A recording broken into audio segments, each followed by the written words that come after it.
就同皇帝一起死在这儿吧。 Oke, selamat datang kembali di channel kesayangan kita semua ini. Terima kasih kepada teman-teman yang sudah subscribe dan terus mendukung channel ini. Dukungan kalian sangat berarti dan membuat kami semakin bersemangat menghadirkan alur cerita Donghua dan episode berikutnya. Di episode kali ini kita akan melanjutkan pembahasan alur cerita Donghua yang semakin seru dan penuh kejutan. Jadi pastikan kalian menonton sampai selesai agar tidak melewatkan setiap momen pentingnya. Sebelum kita mulai, jangan lupa like, komen, dan subscribe serta aktifkan lonceng notifikasinya agar tidak ketinggalan video terbaru lainnya, dan langsung saja kita masuk ke alur ceritanya. Jackie Jones.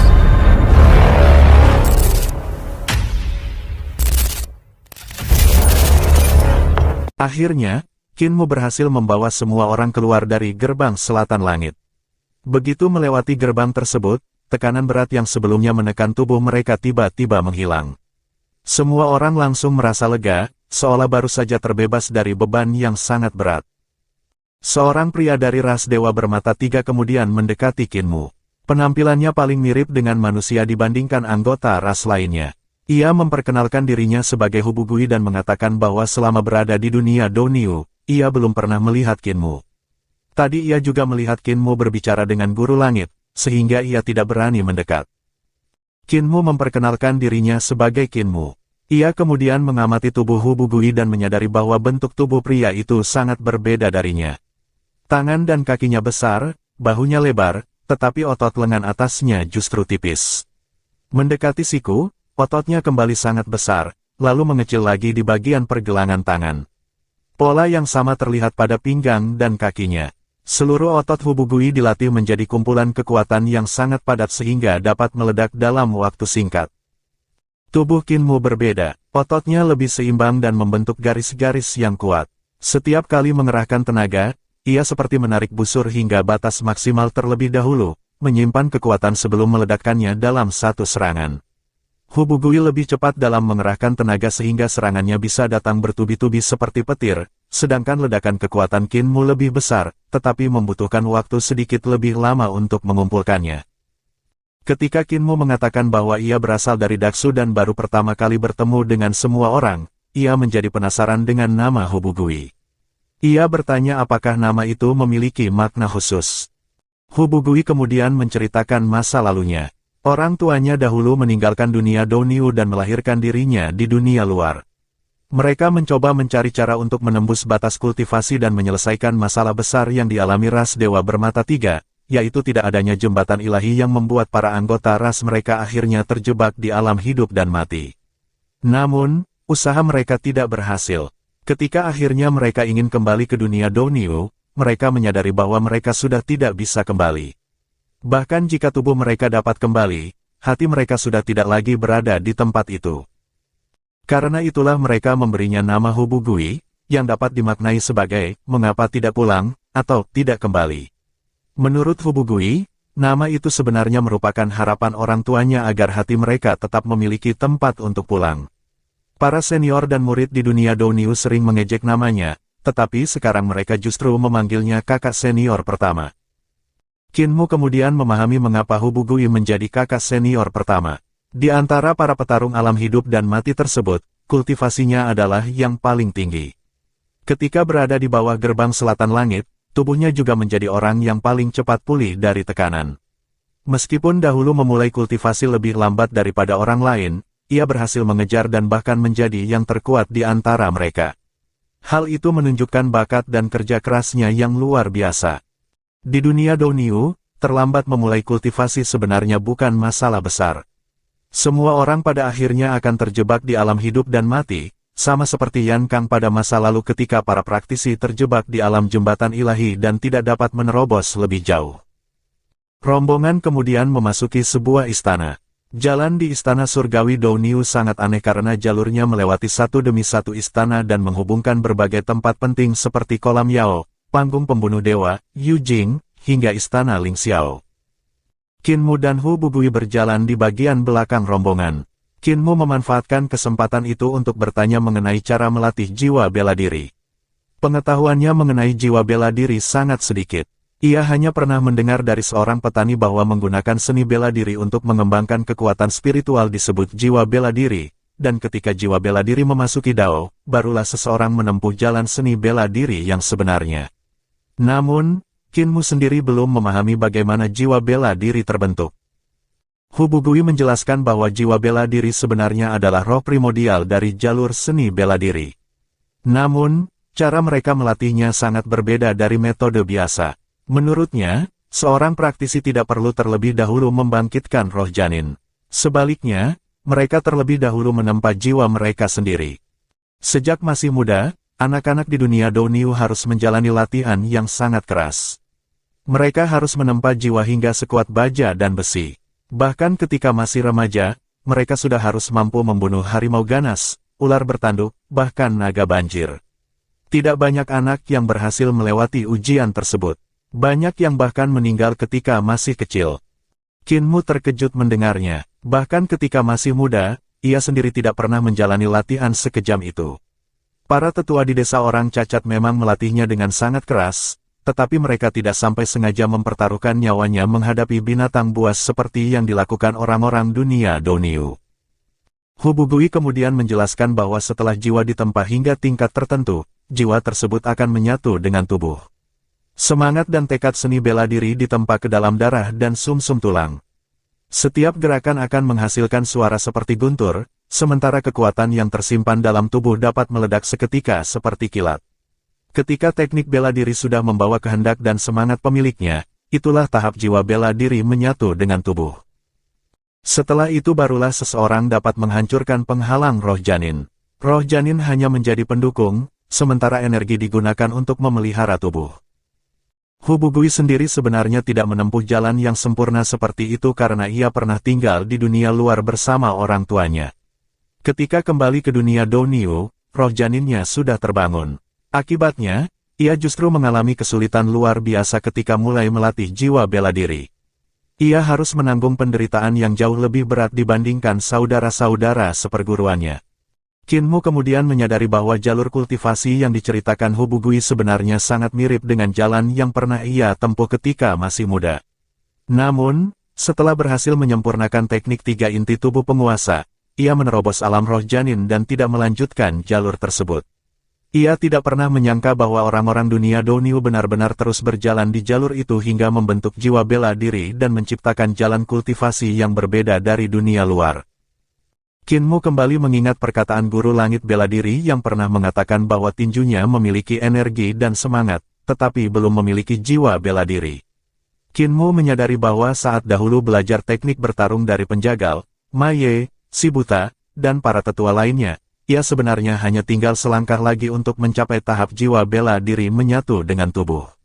Namun, setelah menjadi seorang praktisi seni ilahi, ia mengabaikan latihan tersebut.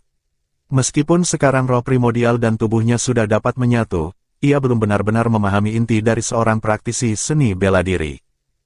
Ketika mereka memasuki aula, tiba-tiba sebuah sosok terlempar keluar dengan kecepatan luar biasa. Qin Mu dan Hu Bugui segera menghindar. Sosok itu berputar beberapa kali sebelum terbang keluar dari aula dan menghantam ambang gerbang selatan langit. Setelah jatuh dari ketinggian yang sangat tinggi, ia akhirnya menghantam tanah. Qin Mu memperkirakan bahwa dengan tubuh sekuat itu, orang tersebut seharusnya belum mati. Di dalam aula, Qin Mu melihat seorang petani berdiri sederhana di depan singgasana. Penampilannya biasa saja, tetapi energi darahnya menggelegak seperti lautan. Di sekelilingnya terdapat berbagai sosok yang terbentuk dari energi darah. Sosok-sosok itu merupakan manifestasi dari niat dan semangat tinjunya, masing-masing sedang memperagakan berbagai teknik bela diri. Petani tersebut tetap berdiri diam dengan mata tertutup. Ia bahkan tidak perlu melihat lawannya. Manifestasi dari niat tinjunya menyerang setiap praktisi dunia Douniu yang memasuki aula. Serangan itu bukan sekadar serangan fisik, melainkan serangan terhadap kehendak dan semangat lawan. Niat tinjunya sangat tajam dan mengandung kekuatan yang tidak dapat dilawan. Qin Mu segera menyadari bahwa petani tersebut telah melatih niat tinjunya hingga hampir menjadi nyata. Jika petani itu membuka mata dan menyatukan seluruh niat serta semangatnya, satu pukulannya mungkin mampu menyebabkan kehancuran besar. Yang lebih mengejutkan, petani biasa itu ternyata merupakan seorang veteran yang pernah mengalami peperangan besar pada akhir era Kei Huang. Di medan perang, ia telah membunuh banyak dewa dan iblis. Aura yang keluar dari seorang veteran perang seperti dirinya sama sekali berbeda dari dewa atau iblis biasa. Jika benar-benar bertarung, orang seperti itu dapat menghancurkan semua orang di tempat tersebut hanya dengan niat tinjunya. Namun kali ini ia tidak bermaksud membunuh mereka. Ia hanya menggunakan manifestasi niat tinjunya sebagai ujian.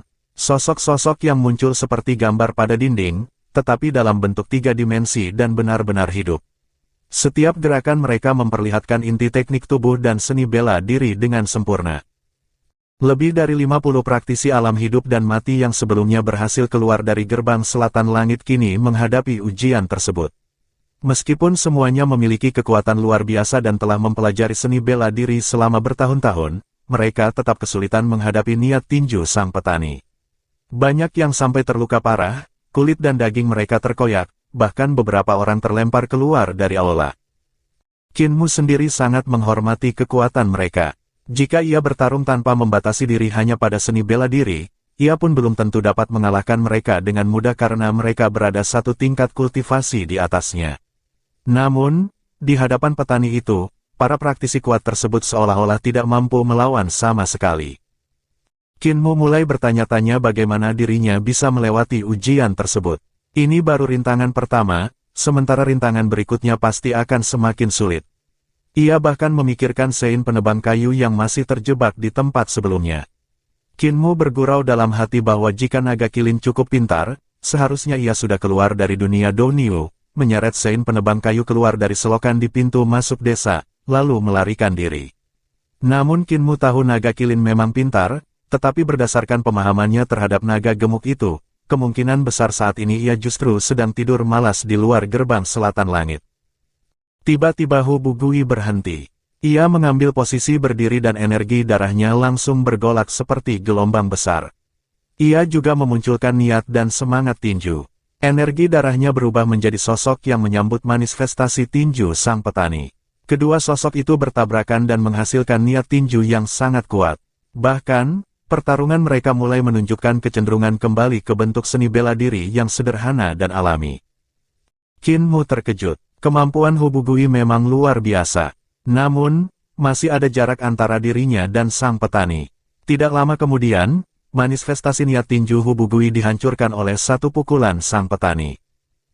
Hu Bugui tidak menyerah. Tubuh aslinya langsung bergerak maju dan ia menggunakan tubuhnya sendiri sebagai senjata. Setiap pukulan dan tendangannya sangat jelas. Setiap bagian otot tubuhnya dapat meledakkan kekuatan yang mampu mengguncang gunung dan mengisi lautan. Bahkan gerakan kecil dari setiap ototnya menghasilkan suara seperti guntur. Ketika Hu Bugui menyerang, berbagai fenomena muncul di sekelilingnya. Rambutnya bahkan dapat menjadi setajam pedang. Hampir setiap bagian tubuhnya bisa digunakan sebagai senjata. Qin Mu tidak langsung masuk ke dalam aula. Ia justru berdiri di pintu dan mengamati Hu Bugui dengan sangat serius. Mata vertikalnya dibuka menggunakan teknik membuka mata 9 lapisan langit. Ia mencoba menganalisis cara otot Hu Bugui bergerak dan bagaimana pria itu mengerahkan kekuatannya.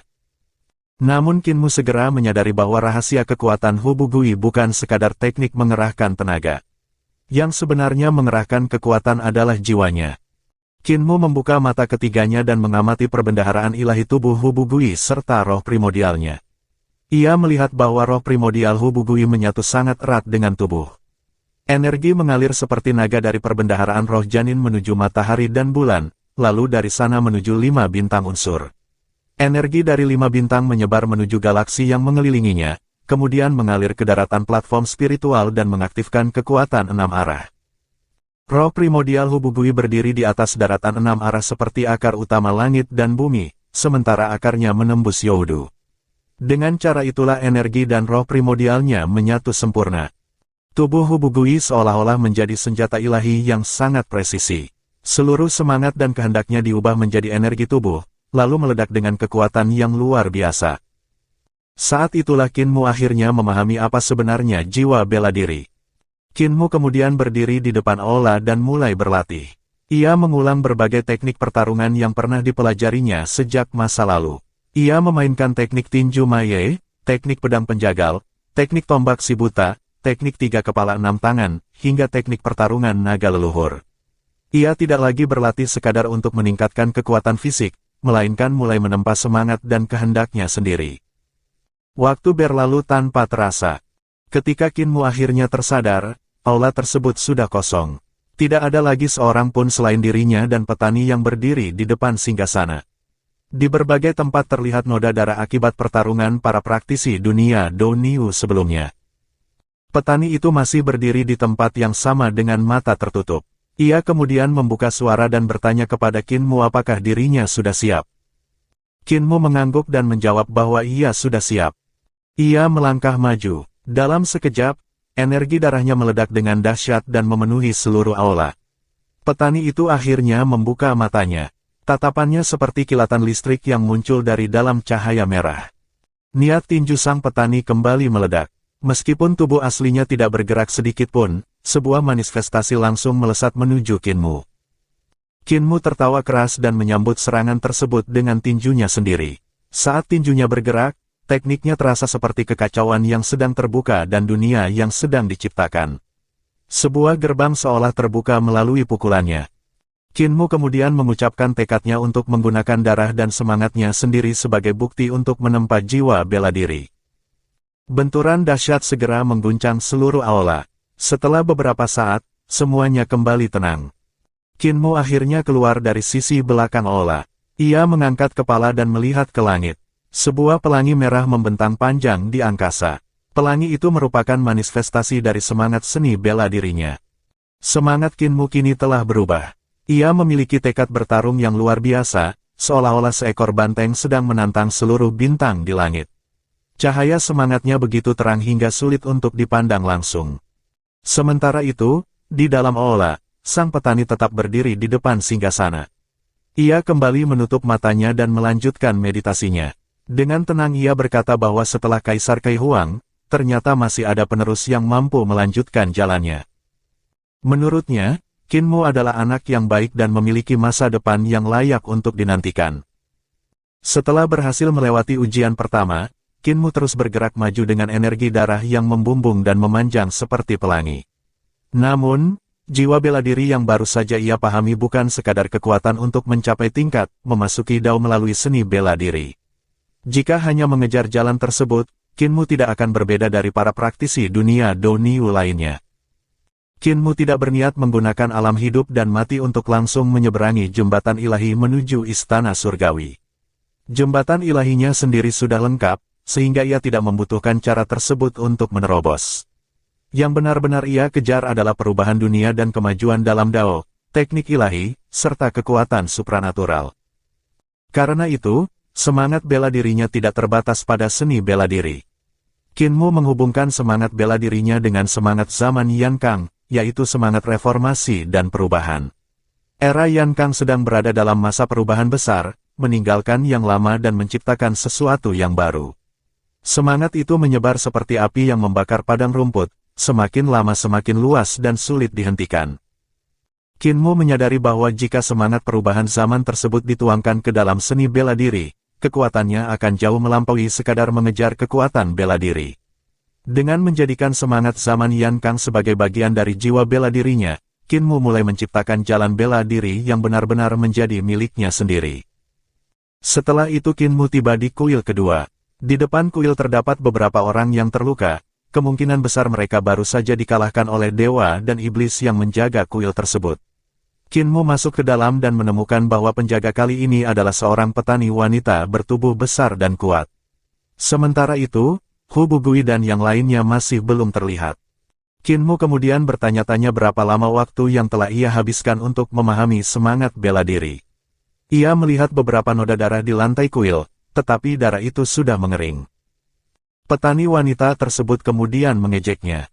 Ia mengatakan bahwa Qin Mu, murid Sein penebang kayu, ternyata membutuhkan 10 hari hanya untuk melewati kuil pertama. Ia lalu berkata bahwa kekuatannya sendiri lebih besar daripada penjaga sebelumnya, sehingga ia ingin tahu berapa lama Qin Mu akan membutuhkan waktu untuk melewati ujiannya. Qin Mu tersenyum dan menjawab, 10. Petani wanita itu langsung menganggap jawaban tersebut sebagai tanda bahwa Qin Mu memiliki tekad. Namun Kinmu melanjutkan hitungannya, 9, 8, 7. Di tempat lain, Hubugui telah tiba di panggung pembunuh dewa. Dua energi darah mengerikan saling berjalin di udara seperti dua tornado merah darah. Dari lebih dari 50 orang yang sebelumnya berhasil melewati gerbang selatan langit bersama Hubugui, kini hanya tersisa 2 orang yang masih menemaninya. Salah satunya seorang wanita dan yang lainnya seorang pria dari ras Wuluo.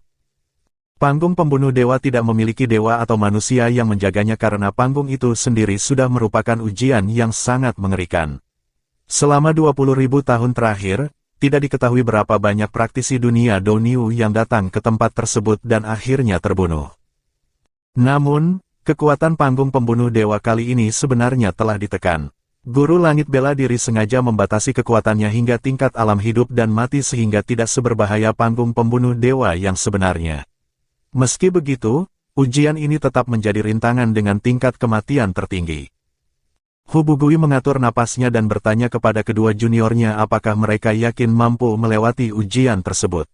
Ia memperingatkan bahwa jika mereka tidak yakin, sebaiknya kembali saja. Jika kembali, mereka masih memiliki sekitar 500 tahun umur untuk hidup.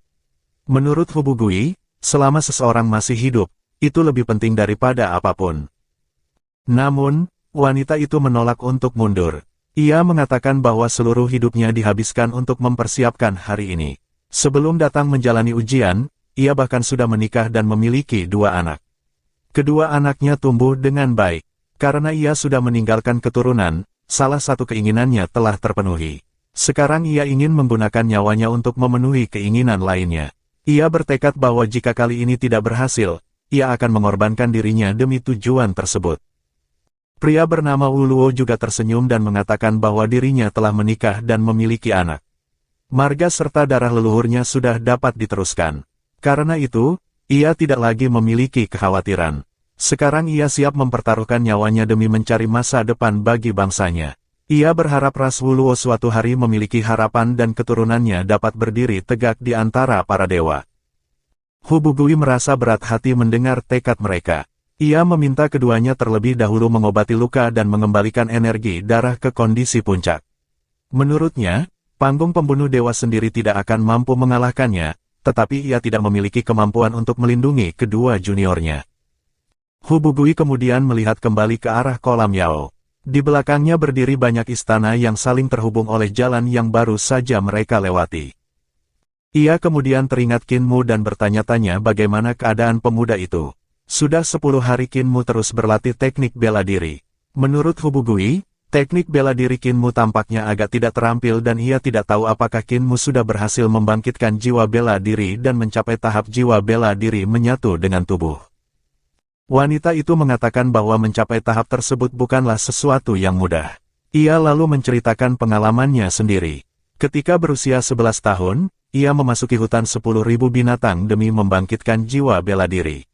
Namun, ia tidak menghadapi seekor serigala liar saja, melainkan satu kawanan. Ia bertarung melawan kawanan serigala selama belasan hari dan malam tanpa berhenti. Tubuhnya hampir tercabik seluruhnya oleh serigala. Pada akhirnya, rasa sakit bahkan menghilang dan ia tidak lagi dapat merasakan apakah dirinya masih hidup.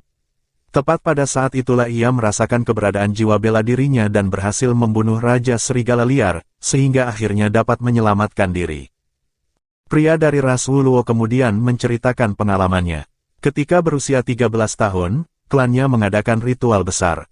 Lebih dari 100 anak laki-laki dan perempuan berusia 13 tahun dikirim ke dunia iblis terpencil. Dari lebih dari 100 orang tersebut, hanya 3 yang berhasil hidup kembali, dan ia merupakan salah satunya. Pada tahun itulah ia membangkitkan jiwa bela diri. Karena Kinmu hanya membutuhkan 10 hari, mereka merasa mustahil baginya untuk membangkitkan jiwa bela diri dalam waktu sesingkat itu. Mereka pun memutuskan untuk naik ke panggung pembunuh dewa dan menerima tebasan pedang misterius pembunuh dewa. Hubugui akhirnya mengangguk. Wanita tersebut memulihkan energi darahnya hingga mencapai kondisi puncak, lalu menjadi orang pertama yang melangkah ke panggung pembunuh dewa. Ia tersenyum dan meminta kedua rekannya menunggu. Ia ingin menjadi orang pertama yang mencoba menghadapi tebasan tersebut untuk melihat apakah pencapaiannya dalam melatih roh primordial seni bela diri mampu bertahan dari satu tebasan pembunuh dewa. Begitu ia berdiri di atas panggung, dua energi darah langsung bergerak. Keduanya saling menyilang dan dengan cepat mengecil menjadi dua cahaya merah yang mengitari leher wanita tersebut.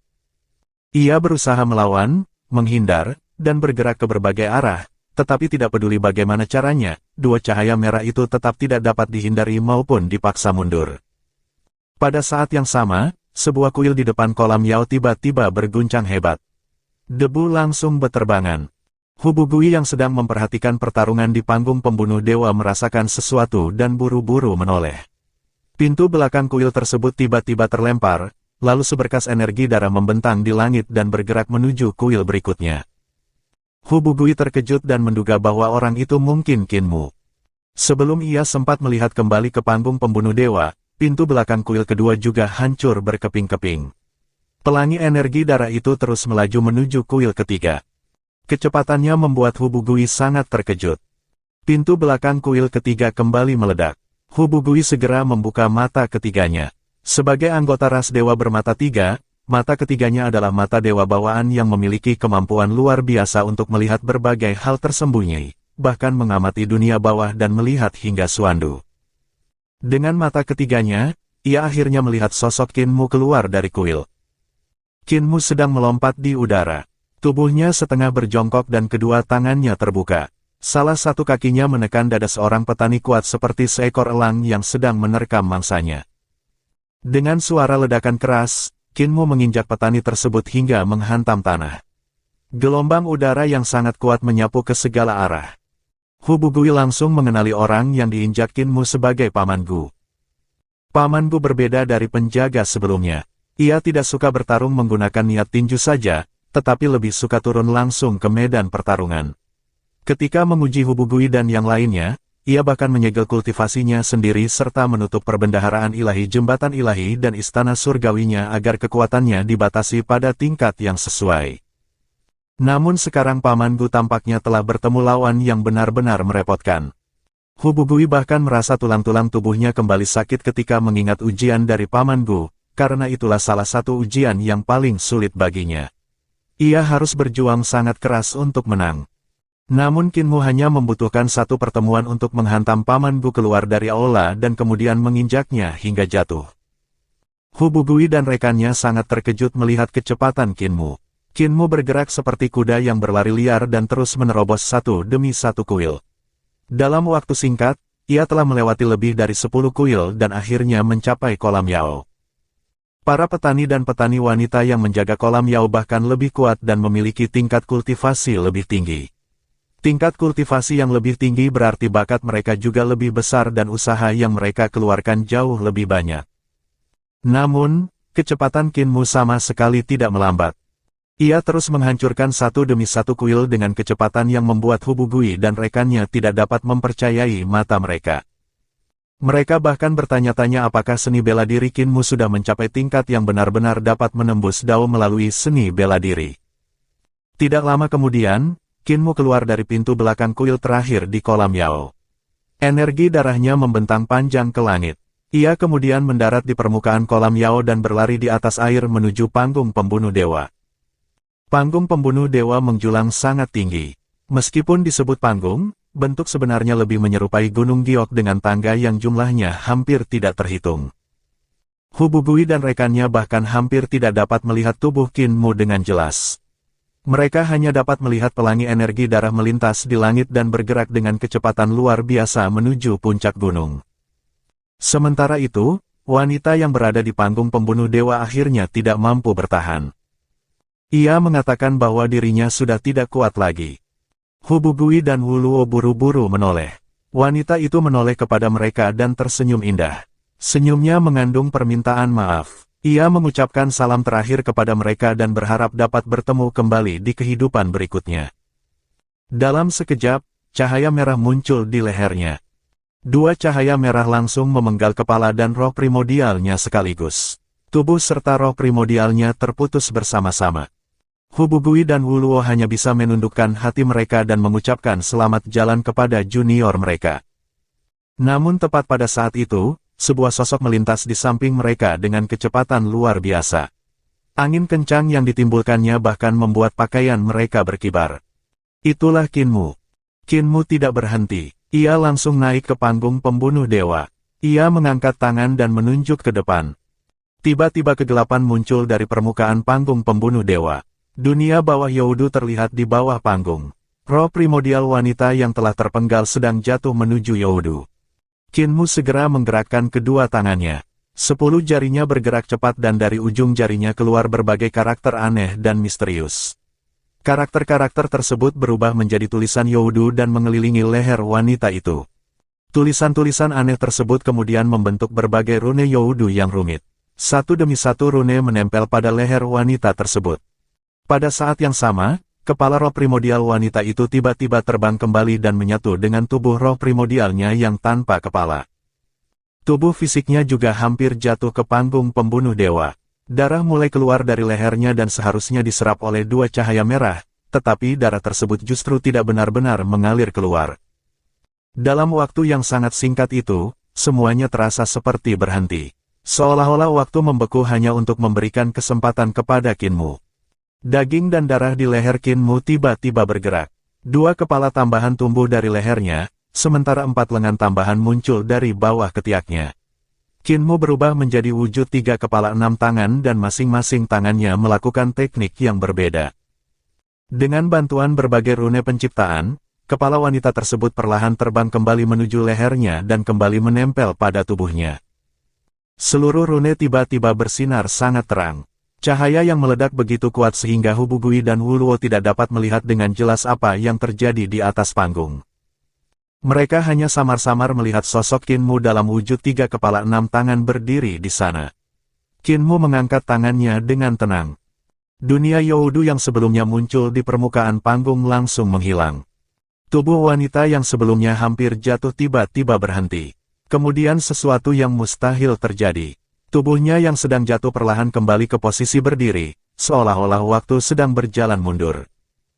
Setelah cahaya menghilang, Kinmu mengangkat tangan dan menjentikkan jarinya. Wanita itu langsung terpental keluar dari panggung pembunuh dewa dengan kecepatan luar biasa. 2 cahaya merah yang kehilangan target kemudian menjadi seperti marah. Keduanya kembali berputar cepat di sekitar leher Kinmu dan berusaha menebasnya. Namun Kinmu sama sekali tidak takut. Ia tertawa dan mengatakan bahwa dirinya sendiri sudah memiliki 1 pedang misterius pembunuh dewa. Bahkan pedangnya sendiri tidak mampu memenggalnya. Apalagi 2 energi darah yang kekuatannya sudah ditekan hingga tingkat alam hidup dan mati. Energi darah di leher Kinmu segera bergolak seperti naga besar yang melingkar. 8 suara naga leluhur bergema tanpa henti. Suara raungan naga yang kuat membuat 2 energi darah tersebut terdorong menjauh dari lehernya. Kinmu kemudian mengangkat tangannya dan menunjuk berkali-kali. Suara benturan terdengar berturut-turut ketika 2 energi darah itu terus dipukul mundur oleh Kinmu. Setelah itu Kinmu berjalan melewati panggung pembunuh dewa dengan santai. 2 energi darah tersebut akhirnya menyerah mengejarnya. Keduanya tiba-tiba membesar dan berubah menjadi 2 tornado merah darah yang berputar di atas panggung seperti 2 naga darah yang menggeliat. Hubugui benar-benar tercengang. Ia bertanya kepada Kinmu bagaimana mungkin tubuh dan teknik tubuhnya sudah benar-benar menyatu. Bahkan jiwa bela diri pun sudah berhasil ia tempa. Bagaimana Kinmu bisa melakukannya secepat itu? Baru 10 hari berlalu sejak Kinmu memasuki ujian pertama. Kinmu justru tersenyum malu dan menjawab dengan rendah hati bahwa sebenarnya ia adalah seorang tubuh penguasa. Menurutnya, sejak kecil dirinya memang belajar apapun dengan sangat cepat. Bahkan ketika ia belajar sedikit lebih lambat, orang tuanya akan mengatakan bahwa ia mempermalukan nama tubuh penguasa. Kinmu kemudian menambahkan dengan santai bahwa menurut dirinya sendiri, hasil kali ini sebenarnya masih terbilang lambat. Apakah kalian tahu tentang tubuh penguasa? Tanya Kinmu. Bersambung. Ya, itulah tadi alur cerita yang mampu Mimin suguhkan kepada teman-teman sekalian di kesempatan kali ini. Mudah-mudahan dapat menghibur. Bagi yang suka silakan dukung channel ini dengan like, komen, dan subscribe. Ceki jos.